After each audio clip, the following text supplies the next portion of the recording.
Watch out, Blue Bloods. Make way for the New Bloods. DeLuna Coffee adds to their Blue Angels collection with their Fat Albert blend, a classic combination of Guatemalan and Brazilian beans.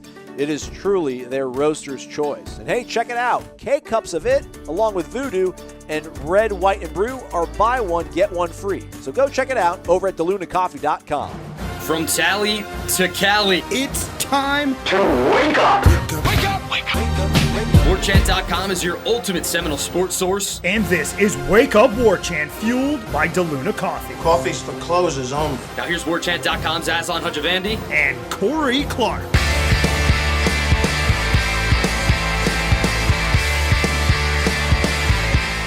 Wake up! What's up, everybody? It's Wake Up Warchant, fueled by DeLuna Coffee. DeLunaCoffee.com. Come explore our world of coffee. Running on some of that midnight shift. You should do it as well, folks. Drink coffee. Again, become more awesome by drinking coffee. Help out the community, all with DeLuna Coffee. Corey Clark's here. He works for Warchant.com, the ultimate Seminole sports source. Promo code is Warchant30. Why don't you hit that thumbs up button if you're listening to us on YouTube? And thanks to everybody who leaves us 5-star ratings and subsequent reviews on iTunes. We'll continue to do that on the 5th day of every month if I can remember it. What I do remember, though, is to always make sure the Corey's doing all right, see how he's doing. So we'll use that time now, Corey. Hope you had a happy Mother's Day, although you're a man. Hope you were able to spend it with the great Sharon Clark. How are you, friend? I'm good, buddy. I'm good, and I was. It was a nice time. My sister was there as well. Her British husband, Shanna and Brady, even stopped by. So yeah, it was a nice occasion. It was a good Mother's Day. It's a good Mother's Day. Awesome, fantastic. Glad to hear it, friend. We're gonna have 5-star Ira Schoffel on later in the program. He spent 3 days this past week in South Florida, reconnecting with his roots, but more importantly, following along Mike Norvell and the Florida State football coaching staff that was down there holding these, youth camps. Yes, that's what we're calling them. We're calling them youth camps. Seemed to be a real good turnout at several of them. One of them was rained out, but otherwise I think they got the last two off in Dade County and Broward County perhaps, went off without a hitch. So we'll get Ira's sort of insight into what happened down there, what he thinks. Maybe we'll get a record prediction out of him, Corey. You think I'll be able to get a record prediction out of Ira? Yeah, you definitely should, and I think he should be really informed after the youth clinics to make. I feel like he probably got a vibe of how this team's going to do just watching these coaches talk to some 10-year-olds and 12-year-olds. But it actually was it was why cool content. Why are you diminishing his work? I'm not diminishing his work. I'm diminishing the timing of him giving a prediction. Okay. Like, I don't, you know what I mean? Like, I don't think anything's changed for him to be able to give a prediction now. But that's what I was going to say. It's actually really cool content. And it was, if you followed our Twitter feed or if you were on the site, that was all Ira, number one. But it's really cool. It's some of the stories that people were tweeting at him about meeting Norvell and meeting the other coaches. That was neat to see. It's such a unique idea that had never even occurred to me. And then as soon as it's done, you're like, man, why hasn't everybody been doing this forever? Because people want to take some time really off. Cool idea. People want to be a father. People want to be a husband. People want to relax. He doesn't want to, which is, I guess, Mike Norvell. His prerogative. Look at these comments on the Warchant.com Tribal Council. I believe this is what rebuilding a program looks like. Another, threw your bread onto the water and it shall come back to you tenfold. Super excited, says another. Another, this dude is building now for 10 years down the road. I'm glad he's wearing an FSU shirt. Love this, says another. Organization, vision, relationships, accountability, work ethic, priorities. This program is in the right hands. Absolute game changer, says another. The love. There is no more beloved 3-6 head coach in all of America, in all of history, than Mike Norvell. I don't know what, and that's why we're going to have Ira on the show. I wonder what they're trying to get out of this. I mean, my whole thing is, cui bono or whatever, right? Like, who benefits? These kids are obviously very young. The odds of Mike Norvell being here in 10 years are very slim. Not because if he went 3-6 last year, but just the nature of this industry and this sport. Not that he could be spending his time doing anything else to improve this program. It's like he could be coaching this team, or I guess him and Kenny could just hang out and keep drawing up plays. I just wonder, like, what I don't know, maybe Ira hopefully gets an idea of what they try to accomplish from this by actually being there. And maybe, I don't know, just trying to form relationships and fandom in young kids, so they think about Florida State, or just to keep Florida State in the discussion nationally, or at least in Absolutely. the state. And isn't that's a good enough idea? Like, what if there's another Kelvin Benjamin, just one, that you got out of this entire weekend? Well, that's worth it. Yeah. Because you getting a kid from Miami to grow up a Florida State fan, and there's no telling. It might be 10, it might be 100 kids that decide, you know what, I'm a Florida State fan now. We all remember that plenty of people listening to this show have crazy reasons why they became a Florida State fan. It's not just because their dads went there or they went there. Something happened. They liked the uniforms. They saw them on a Saturday night when they were reined in and just were watching football and like the helmets, or like Dion, or like Lorenzo Booker, whatever. Like Lorenzo Booker from California was a huge Florida State fan. It takes a lot of reasons there's a million different reasons you can become one. And if it gets through to 5 or 10 of these kids and they grow up as a 10-year-old, for them being a lifelong Florida State fan, and they turn into the next Dalvin Cook, man, yeah, that's definitely worth it. On top of, it's about building relationships. The youth coaches down there, that's a really, really anywhere. I shouldn't just say down there as if it's just specific to Miami. That's anywhere in the country. If you can get in with the youth coaches and they like you and they feel important and they feel like they have a relationship to you and you take them seriously, well, man, where do all the high school players come from? They play in youth programs before they go to high school. So, yeah, build on that too. To me, it speaks of a guy that does have a vision. We'll see if it ends up meaning 7 straight championships. But it's a guy that had a vision that wants to build on this, dare I say, iconic brand. And it's forward thinking, which is cool to see. Anytime you see some forward thinking, that's always fun to talk about. It's more than anything, it's fun for fans to see a coach that's trying like this. Yeah, listen, I mean, by being a smart ass back there, I wasn't trying to say that this is a bad idea. I'm just not, we're just so hyper partisan. We're so polarized in everything, I feel like, whether it's politics or even sports, where it either has to be the best idea ever, holy cow, this is great, or it's like, that sucks, blah, blah, blah. But, like, I'm just kind of like, it's all right, I'm cool with it. I don't hate it by any means. I'm also not, I don't think that this is I don't think he's a pioneer that's going to change the landscape of the way that college football coaches handle their offseason. Not that I need to say that. I mean, people don't want to hear me criticize their head coach. But again, I'm really not trying to criticize him. Can we just be, I don't know, I guess I co-host a podcast about Florida State sports. I need to have an opinion on everything that involves Florida State football. So I either need to be like, this is awesome, or I need to have some sort of hot take and say, oh, this is terrible. I'm not going to play that game, though. But we'll talk to Ira Schoffel. We'll see again how cool it was down there and where they go from here. Again, these are going to be happening all over the state. They'll be in Melbourne. Apparently somebody's going to be out there with their son. They'll be in Tallahassee, I think, having one the 21st, apparently. Yep. So I wish I could give you folks a link, but I don't know. Somebody posted a link on the Tribal Council, but it's not like norvellcamps.com or something. It's I don't know. It's college.jumpforward.com/comp ticket/youth clinic. So if you got that, everybody, good luck. You wonder though what it materializes to next year and the year after that. Is it just this? Or does he build upon it and actually have a camp? Like that Jimbo happens Fisher a lot. camp, like a Jimbo Fisher camp, but a traveling one. Okay. Because look, man, there's a lot of people in this state that don't have the means to drive up and stay in Tallahassee. But if you bring it to them, again, you're just trying to make it's not for the, obviously it's nice. It's cool to see him posing with 9-year-olds. This isn't just for, this PR isn't altruistic. Purposes. Yeah. It's not altruistic either. Qui bono, like this, my friend. He has he has a goal in mind. We'll see how it works. But again, I like the fact that he's trying it, trying to build relationships all over the state with people that are important. I promise you, I'm all involved in this youth nonsense up here in Georgia. It's important when it comes to not baseball's different, but still the kid that plays for the youth program, that's the feeder into the high school program, that means something.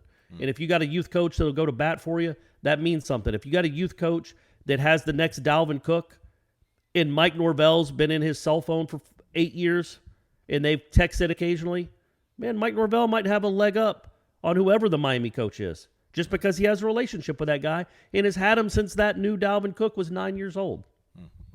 Yeah, man. It's just he's planting seeds. Hopefully the storm comes and brings a plentiful harvest of rain to let these things blossom and grow, and we'll see how it all goes. We'll be talking about this maybe in 2028. Talking about some kid that he recruited back in 2020. Remember, Azon, when you were like, what the hell he was doing this for? It's the guy that just caught 94 passes and broke Rashad's records and everything. Yeah, won his second straight Heisman. Yeah, we'll revisit it then. Meanwhile, we got to talk about baseball. If that upsets you, sorry that I am not sorry in the slightest. Florida State with their biggest series win of the season, going up to Notre Dame, going to South Bend, Indiana, and handing the Irish, which are ranked anywhere between 2 or 7, depending on your favorite collegiate baseball poll, handed Notre Dame their first series loss of the season. So we are in mid-May, nearly. Notre Dame has not lost a series all season long until Mike Martin Jr. and his motley crew of swashing, swinging, garnet and gold-clad young men went up there, took it to him. We're back in the mix, I think. Corey Meat afterwards saying that he thinks his team now has proved themselves as being one of the top 20 teams in the nation, so they should have consideration for hosting a regional, which, hey, look how much the world changed, Corey. I'm here talking about, we're not doing anything. I'm going to clear my calendar. We might be hosting a regional now, Corey. Let's go. What a win. What a victory. Amazing. Yeah, no, it was good. And I feel like they played well all weekend. Like, they lost the middle game, the first game on Saturday. But even that, it came down to whatever that pitch Haney threw was, hanging slider, whatever it was. There was a 3-run homer. But that guy's been pretty good for you. And he pitches every game. So he's been pretty good for you. So you don't hate that idea to bring him in there. It's just a bad pitch, and you lose. But you played pretty clean. You still strike out a ton. What are you going to do? But I thought the pitching was really good. What'd they give up? I don't want to blow up your spot, Corey, but you know who complains about strikeouts a lot? Guys that aren't actually at the game covering the game. I love it. These games are so fast.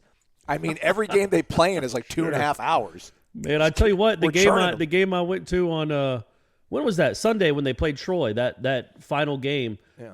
I was like, I was walking out of there like 2 hours and 30 minutes after it started. Yeah. I was like, what is this? Yeah, you're right. That's a good point. Yeah. And that's the thing. They're not a lot of those strikeouts aren't like 12 pitch strikeouts. Yeah, let's get it over with. Good morning, good afternoon, good night. Take a U-turn for both sides. But yeah, man, the pitching was excellent. Notre Dame isn't a great offensive team, but they have some hitters.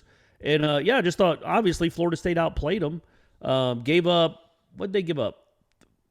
8 runs in 3 games. Cabell had a big home run.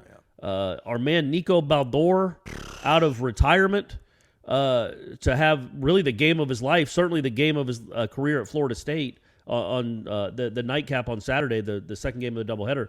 But, yeah, man, you can't argue with me. Like, it's the thing we talked about, right? Like, they have enough pitching.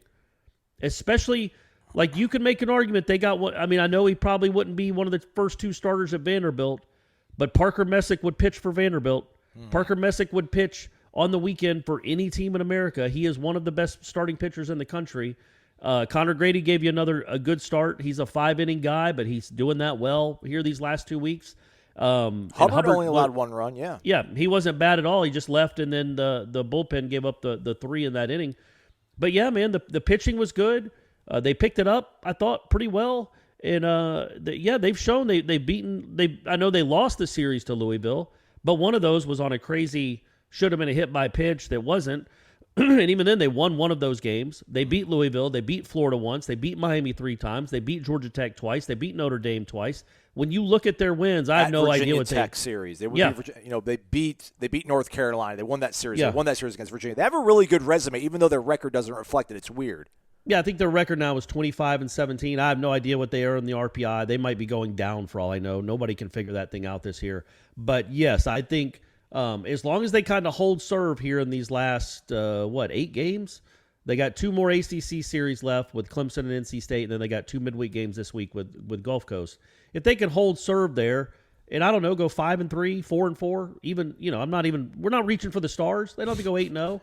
If they go 8-0, they're definitely a regional host. They might be a super regional host if they go 8-0, because NC State's and Clemson would both be good wins. But if they just kind of hold serve and go 4-4 somewhere along those lines, yeah, man, if they get to 30 wins, they're right in the conversation because they have so many good wins.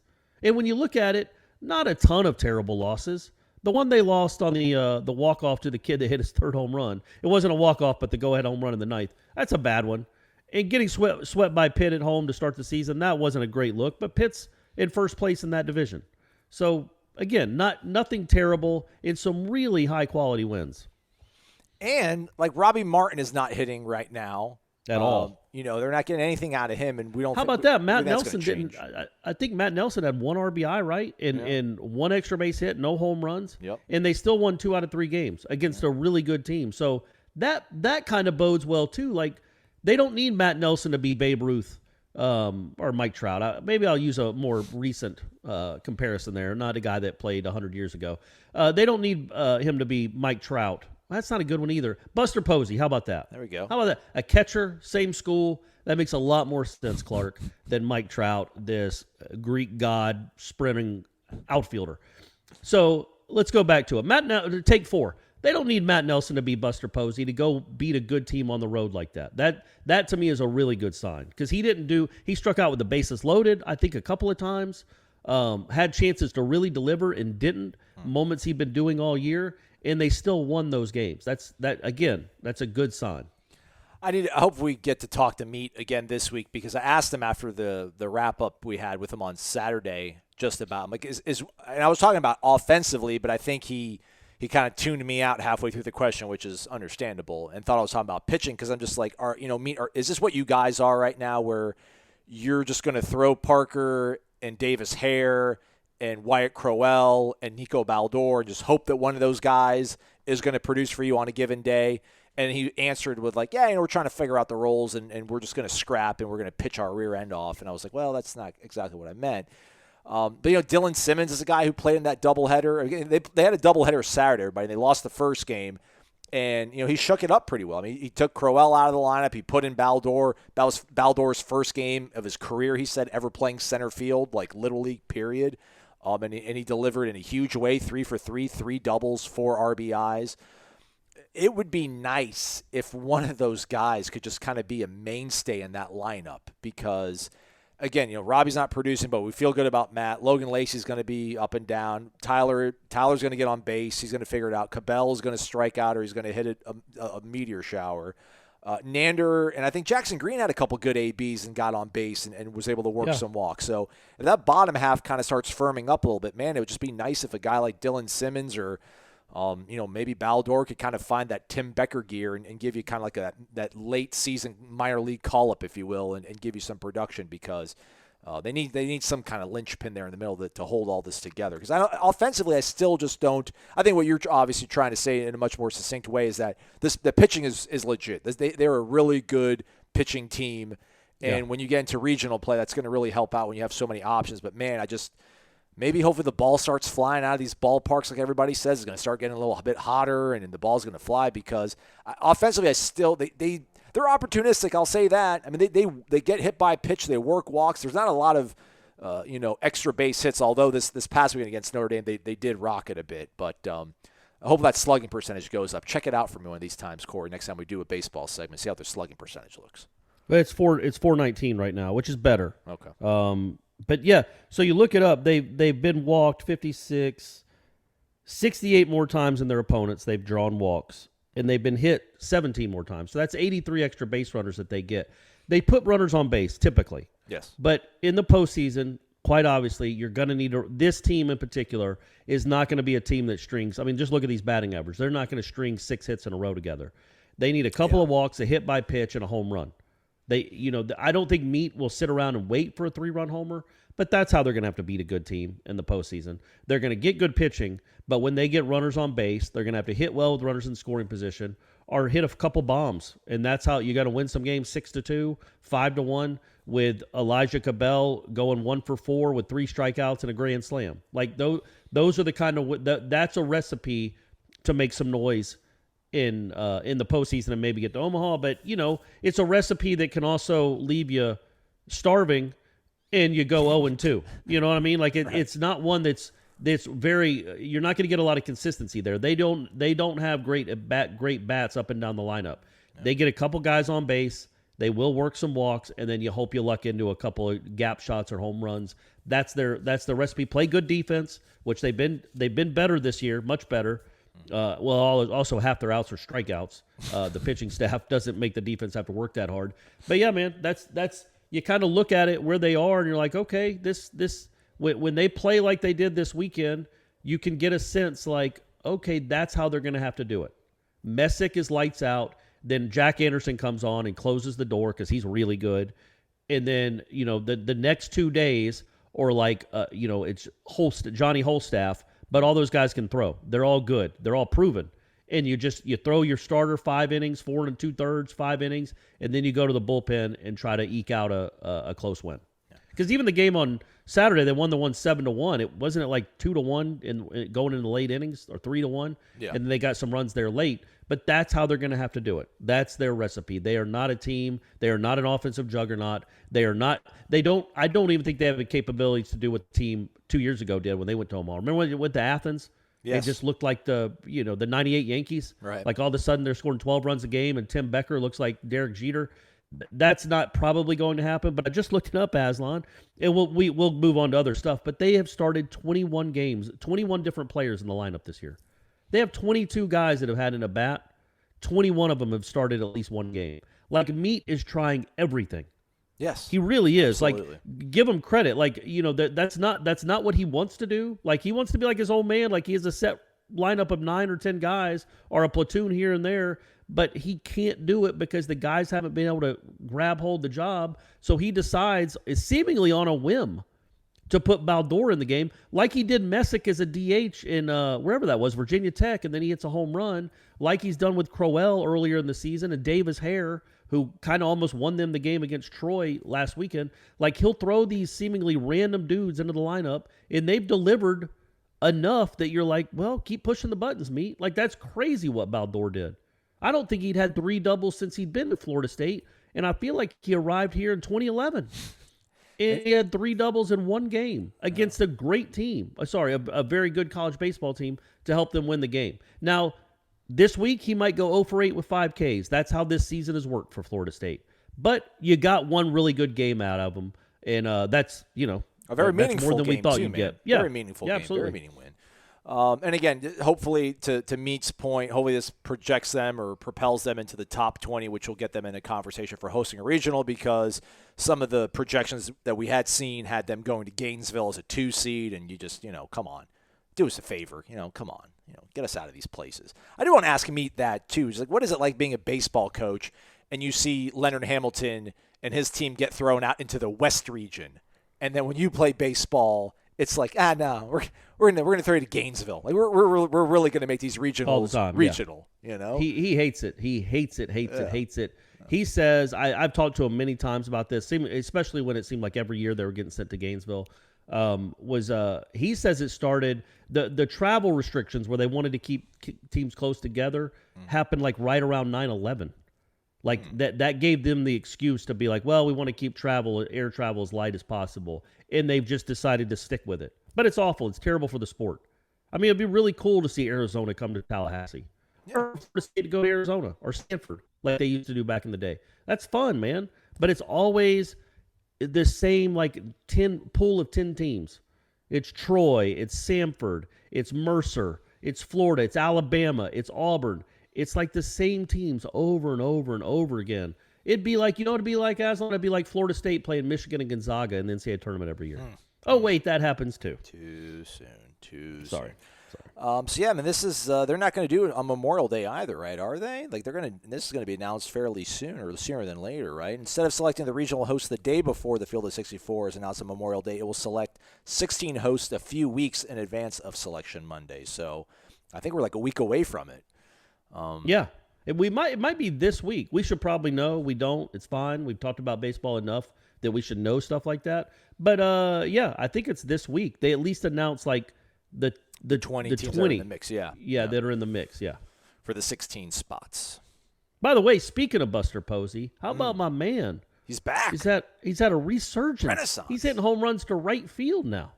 That's really good to see because I thought the last couple years he played, I think he had 1 year he had like 8 home runs for the season. He's already got 8 now, and we're still in May. And he's hitting his OPS, his slugging it's like 2012 Buster, honestly. That's really neat to see because with catchers, man, they deteriorate so quickly that I was like, man, his career he was left might for be dead.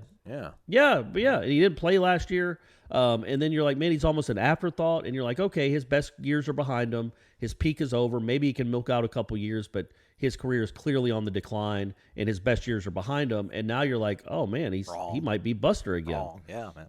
Yeah, he's 34, but I guess in baseball, unless you're Albert Pujols, you can still be pretty good at that age. And hey, man, hopefully Buster gets to another All-Star game, which helps his Hall of Fame candidacy, and then he ends up going to Cooperstown in about 15 years. The clutch shot, the biggest hits. It's time for the Zaxby's Indescribably Good Player of the Week. Oh, you heard the music. You know what time it is. It's time for the Zaxby's Indescribably Good Player of the Week.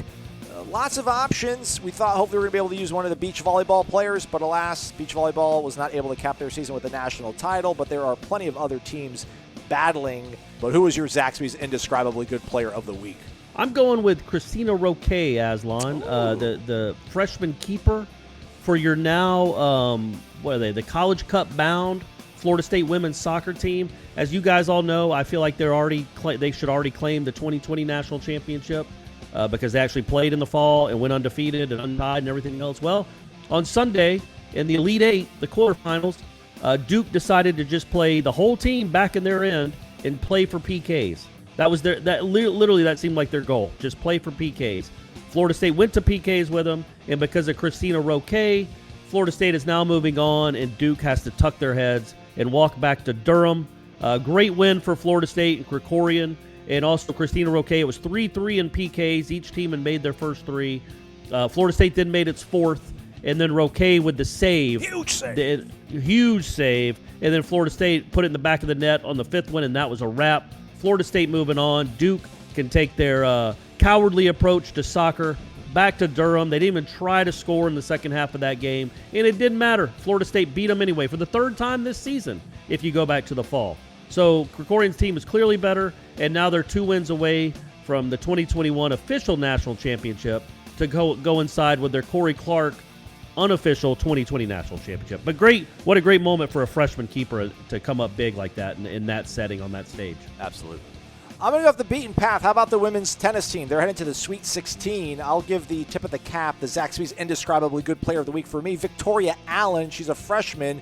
She was the only singles player who took down her opponent from Auburn in straight sets, 6-1, 6-1. Then she teamed up in doubles play to take down the top pair for Auburn. So shout out to Victoria Allen and the ladies tennis team. They're going to the Sweet 16. Those are our Zaxby's Indescribably Good Players of the Week.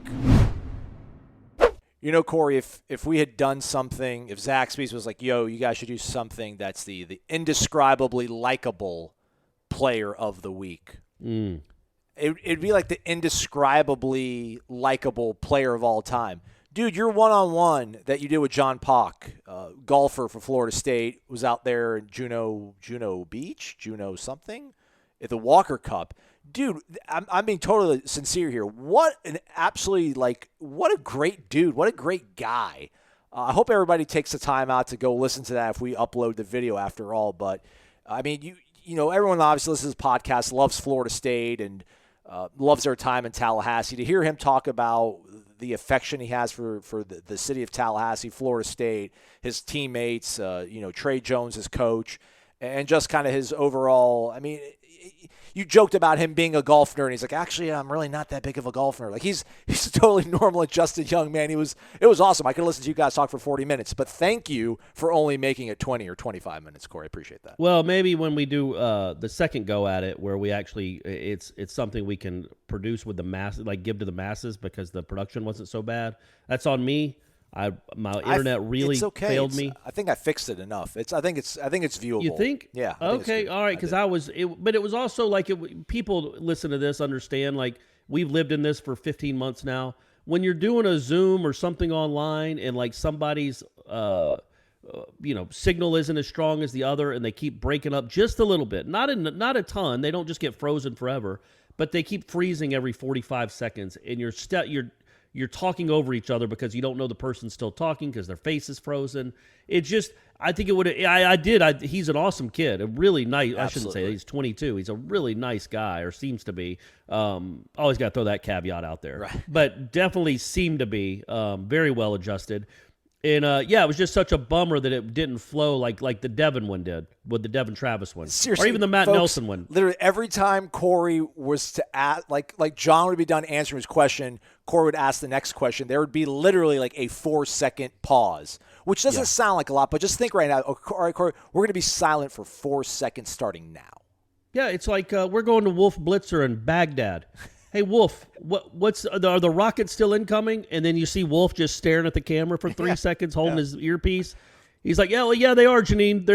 Here comes one right. Like that's what it felt like, which was just too bad because that's a really good interview, and I not because of me, because of him. Yes. But I also think it's just interesting when somebody's that good, like he is. Like, again, number 1, number 2 ranked player in the country. Gonna be, if he finishes in the top 5, he gets an automatic seat on the Korn Ferry Tour, which is the PGA minor league. So he doesn't have to work onto that. He doesn't have to go to qualifying school for that. He already knows right away he's going to be a touring pro, and then he can obviously try to work himself onto the PGA Tour, which you would think he'd have a very long, distinguished career. But just what he had to go through with his dad and how hard his dad was on him when he first started out, when he was 11 or 12, 13, going to hit 900 balls every Saturday, every Sunday, to the point where he didn't really like his dad that much, and now he gives all the credit to his dad. It just reminds me of what Brady Clark's going to be telling somebody in 10 years. I think you keep thinking, everybody keeps talking about Marv Marinovich. Like, Marv Marinovich is the whatever, what is it? It's like the case study. It's what nobody wants to be the next Marv Marinovich. And it's like, but there's a lot of parents out there that push the hell out of their children and don't get fully resented for it, and it all kind of works out, and they all love each other afterwards. Like, it's a happy ending, Well, everyone's so worried about being that. It's like, no, man, go ahead, push your kids. Matt AMCZ, Mark, push him. I doesn't want to play golf. It doesn't matter. He has no choice. He's a 3 handicap at 13. You don't have an option in this, kid. You're playing golf. Figure it out. I feel like that was John Pock's dad. Like, I asked John about when the first time he was where he broke par, and he said I think he was 11 or 12 when he broke par for the first time. And it's like, man, if Brady was breaking par as a 12-year-old, it's almost like as a dad, you're like, man, am I doing him a disservice by telling him? He obviously has a gift like this that could change his life, a gift for this that most people don't have. Brady isn't like that in any sport, but if he was, I would have a hard time being like, oh, man, go do what you want to do, because 13-year-olds are dumb. They don't know what they want. Right. They're hormonal. Their wants change. You have the perspective of this is what you need. Like, there are ways to communicate that are better, but and maybe get a point across without being rude or mean or everything else. You can still have a good relationship and want and be a somebody that pushes your kid. I think there's 2 things there. Number 1, it really is hard in this day and age. You have to, in my opinion, there aren't many kids that are wired to just go out and play and work on things. It's just, when I was a kid, we had Nintendo and cable TV, and that was it. That was it, man. Yeah. If you wanted entertainment, if you wanted to get better at something, you had friends that you could go practice with. And nowadays, it's hard. It's just hard to find other kids that are willing to go practice with you, go play with you. It's hard for to get your own kid out of the house. Because and I'm not saying I was any better. Like, if I had all this at my fingertips when I was 12, I would have never left the house. Yeah. So I do feel like the parents owe it to themselves to try to push a little bit when they see a talent in one of their kids and whatever it is, just to get them off the Xbox, just to get them off their phone, to try to develop some work ethic and some talent and see where it takes you, because you don't want to regret things when you don't want your kids to be regretting life, kind of like I did when you're 19 or 20 and like, I wonder how good I could have been if I would have tried, if I would have pushed my hardest. What was my ceiling? And that's what I tell Brady. It's like, you don't want to be left wondering when you're 20. Like, Brady's ceiling might be bench player on a high school team, or it might be small college starter, or who knows, number 1 pick in the draft. Who knows? That's a pie. That ain't happening. But either way, I believe in you, Brady. One of us believes. Do it, Brady. Come on, Brady. But you don't want regrets. You want to see what you could have been if you tried really hard and gave it your all, and just see what that ceiling is in whatever endeavor it is. And so, with that in mind, when you see your son, John Pock's dad, sees his son breaking par as a 12-year-old, but then he wants to go shoot baskets for the whole week. It doesn't really want to play golf on the weekends. Like maybe 900 balls a week might be a little excessive. That's a lot of swings. 900 balls a day, Yes. on Saturday and Sunday. That's a lot of swings. But now, look, man, I don't think it's lip service. John Pock is saying, I credit my dad for everything. Yep. Like, you learn how to work. You learn work ethic. You learn your swing, your body mechanic, all that stuff. So anyway, it's a really good interview. Hopefully you'll be able to hear it or see it at some point. It was my fault. You'll definitely be able to hear it. We'll definitely have it on one of the podcasts. Seeing it probably as well, too. But John even told me, he's like, hey, Corey, just so you know, you're breaking up a little bit. I didn't know if you could see that. So if you want to, figure out he gave me time to do it, but there was nothing I could do. I'd already tried to hardwire. Then I was just using my signal. I was behind my big Warchant backdrop, in front of my Warchant backdrop. And anyway, and I was trying to really good guy. And I was taking the laptop that I edit on to the Apple store in Tampa to try to get it repaired, which they said they repaired it, but then by the time I got back to my mom's house, it wasn't working. So your guys took an L. We took a big fat L that day, but it's going to work out. Again, we'll have the John Pock interview later on this week in one of the podcasts, and we'll return to somewhat of a normal 3-day split here, maybe with a live show, maybe with a charitable donation drive live show this week as I return back to Tallahassee. There you go, buddy. There you go. We'll have more shows for you this week. This one is not done. We're going to talk to Ira Schoffel about the Mike Norvell youth camps down in South Florida right after this. What is up, everybody? This is hopefully the finale of me from my mom's house. It's a photo of my brother and I. Baby, for how vain could I possibly be? I'm Aslan Hajavandi, joined by managing editor of Warchant.com, the ultimate Seminole sports source, Ira Schoffel. Promo code's at the bottom of your screen. Lower right corner is a subscribe button for our YouTube channel. We would appreciate that. And also hit that thumbs up like button. That shows that you like the video, promotes it, makes everybody's life better, and we're all happy. Ira, you have the nickname 5-Star Schoffel. I dubbed you that. Also think I might have a tack on Ira the Shark Schoffel because my guy is always swimming. He's never stopping. Sharks, they can't stop swimming. They have to constantly keep swimming. Ira is constantly working. My guy was down in South Florida. He was in Broward County. He was in Miami-Dade County. He was in Palm Beach County because Mike Norvell, your head football coach, everybody, was down there with – I mean, how many coaches were down there in these youth camps that they've been holding there, Ira? The entire staff. They took the entire football operation because, in the month of May right now, usually the assistant coaches would all be on the road recruiting. It would be a downtime for some of the equipment staff and some of the other guys in the program. But, with recruiting still not open in person until June 1st, they packed up the whole crew, man. It was a big operation, the semi truck with equipment and vans and, all the entire staff, including some of the, the analysts, Randy Shannon and the other analysts on the staff that are not full-time on the field coaches, they were out there as well. It was a big operation. And like you said, it started off in West Palm Beach on Thursday, moved to Broward County on Friday, then 2 stops in Miami on Saturday. And, we've had some coverage on warchant.com and we'll have some more as well. Yeah. So this is obviously all about the kids, bringing them out there, get them out there active, showing them the Florida State brand, the iconic brand, as some people call it. But I thought the cool thing was seeing all the updates that you're providing, Ira, with, everybody from Marcus White to EJ Manuel, Rodney Hudson. Like, is our guy living in South Florida lifestyle now? Or I thought he'd be back in Bama and Mobile holding it down. But just to see like the stars, if you will, of Florida State's past being down there with the new guy leading the charge, I thought was really interesting. Also, Nick O'Leary, grandson of Jack Nicklaus, was also there as well. That's right. That's how we should always introduce him on first reference. Actually, Rodney Hudson, he wouldn't cop to South Florida. He said, I live a little north of here.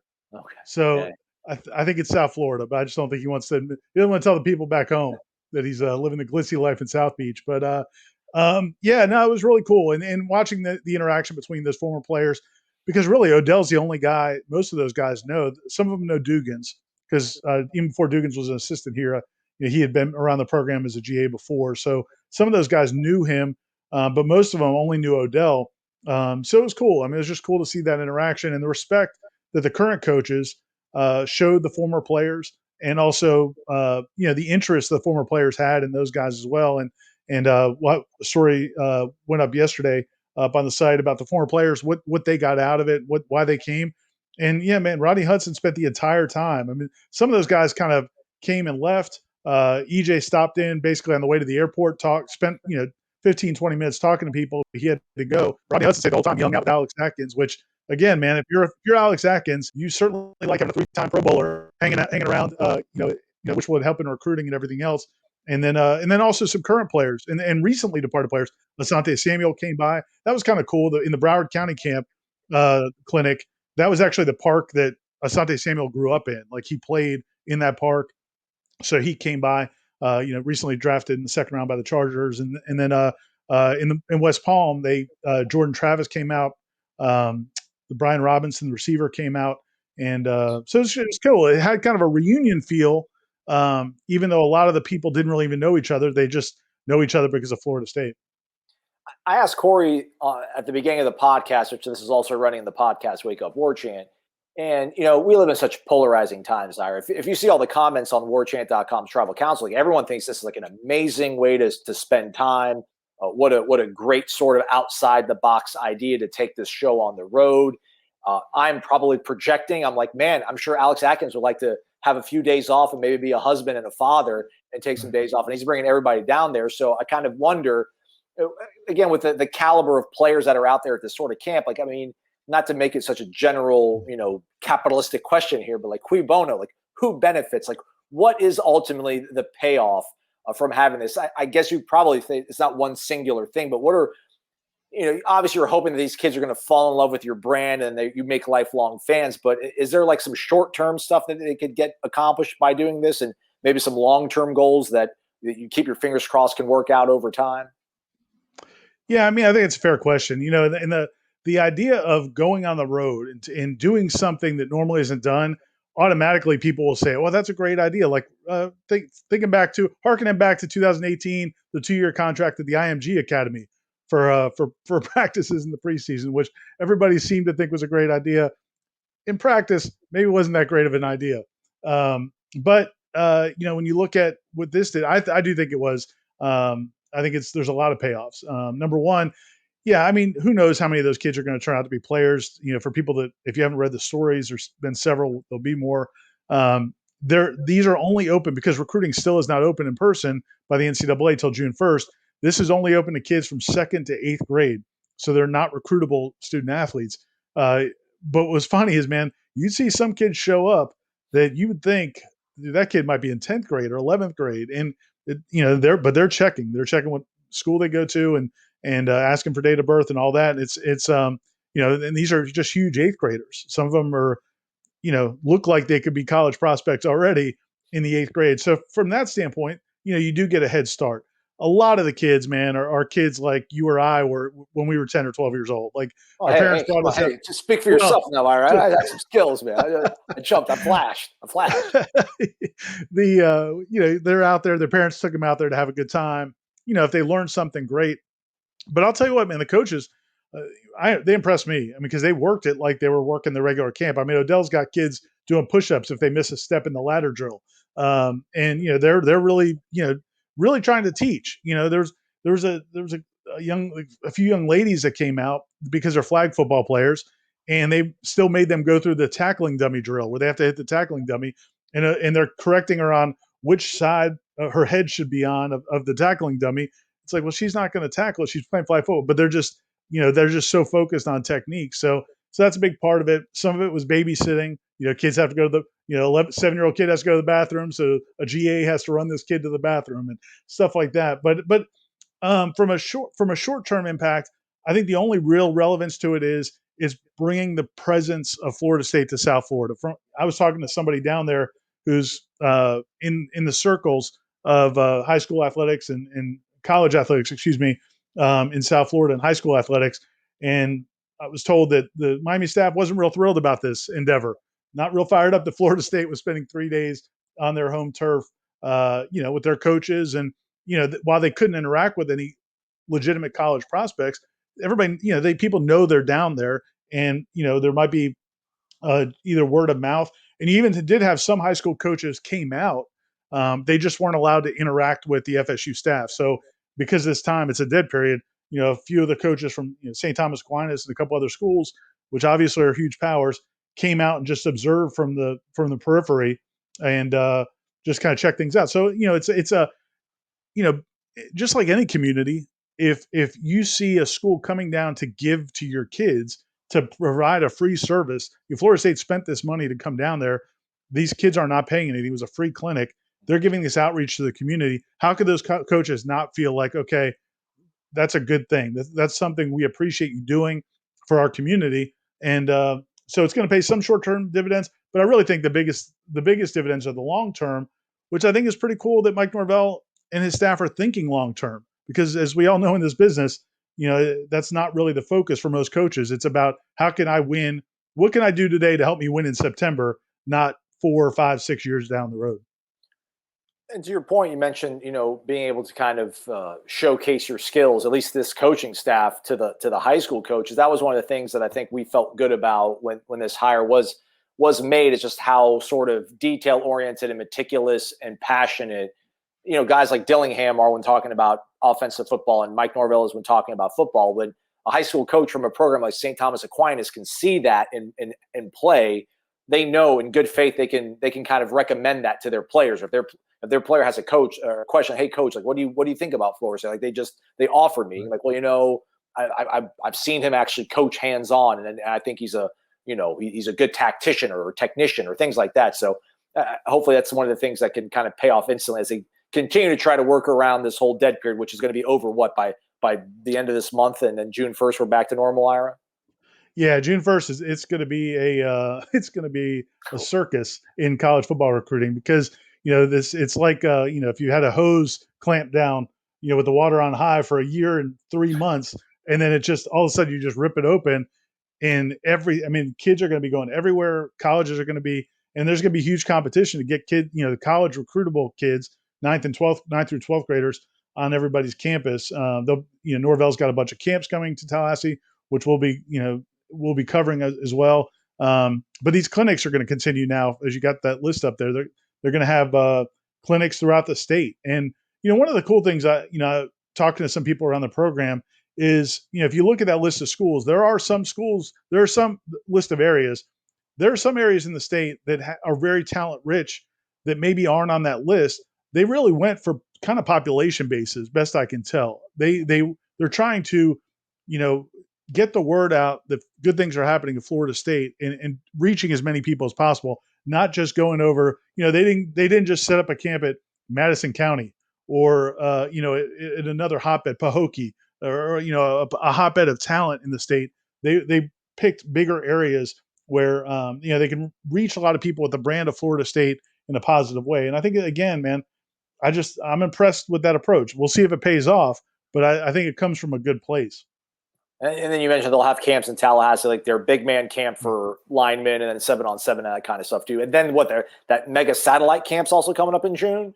Yeah, and I heard, this is anecdotal. I haven't seen the numbers, but somebody told me they already have about 1,000 kids signed up for that June 6th mega camp, which is where they're bringing in college coaches from 50 or more colleges around the country. A lot of them are smaller colleges, Division II, Division III.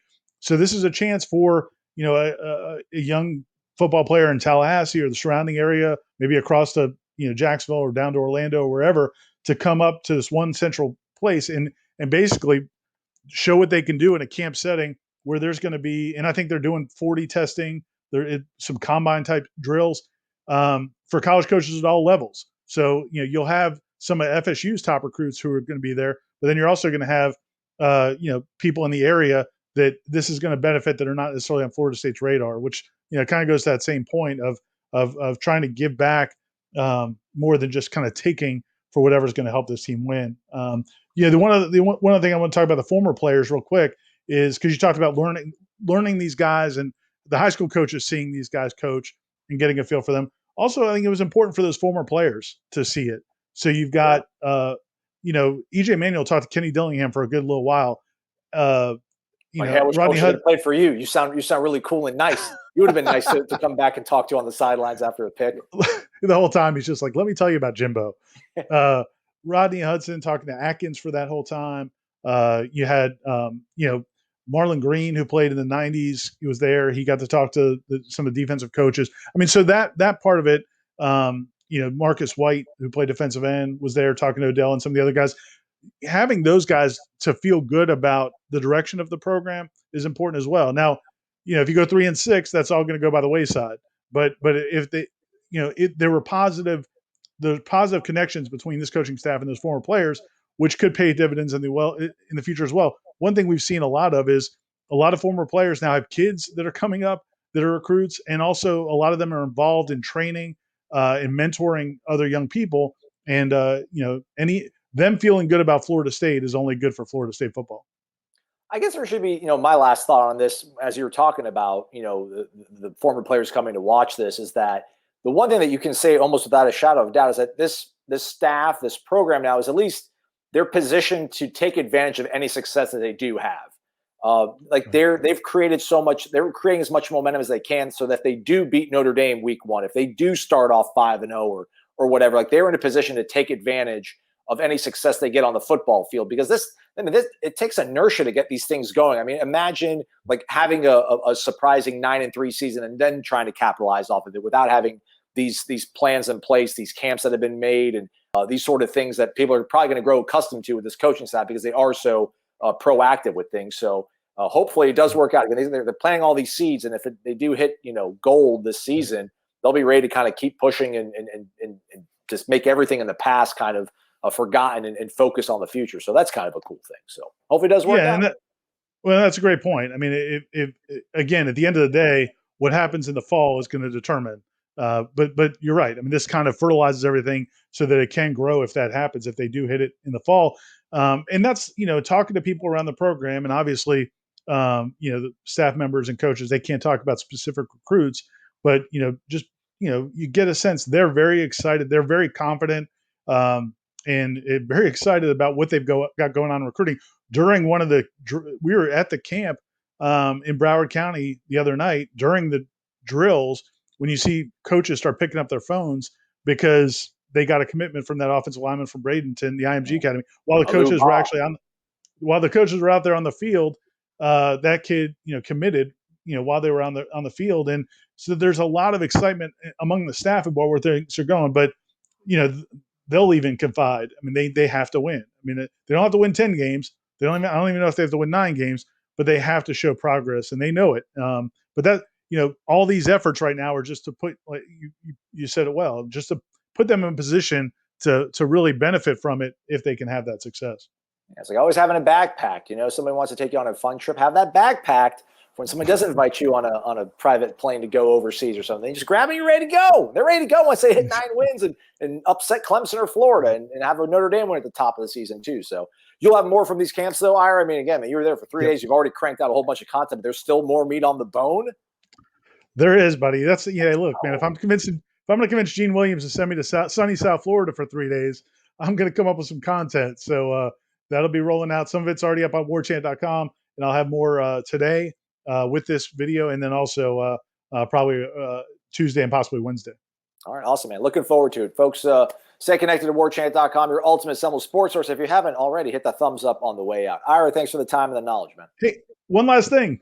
You forgot to ask me if you know. Right, you're right. One of the coolest things about that whole trip was how many people I ran into who watched you and Corey and me and Gene and watch these YouTube videos.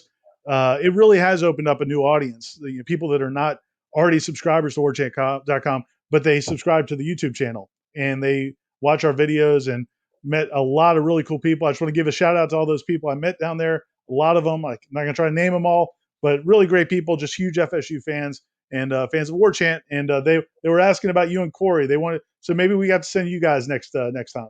Yeah, man. Hey, I wanted some John the Baker pizza. I haven't had good pizza in my life. It's been a long time, man. But yeah, man, we'll run it back, as the kids say. We'll run it back. We'll go hopefully get some recruits committed down there in that part of the country. We'll head back down. They'll give us a good enough excuse to run up the credit card once again. Thanks, Gene. We appreciate you. Warchant.com is the ultimate inside source for FSU football and recruiting. And now you can get in on the action for free for an entire month. Warchant.com is offering a risk-free 30-day trial subscription. Get full access to the #1 website covering the Seminoles just by entering the promo code WARCHANT30. That's WARCHANT30. Sign up and get in on the world's most active FSU message boards. Receive breaking news, stories from our award-winning staff, plus get exclusive interviews and videos. Just enter the promo code WARCHANT30. Warchant.com, your ultimate Seminole sports source.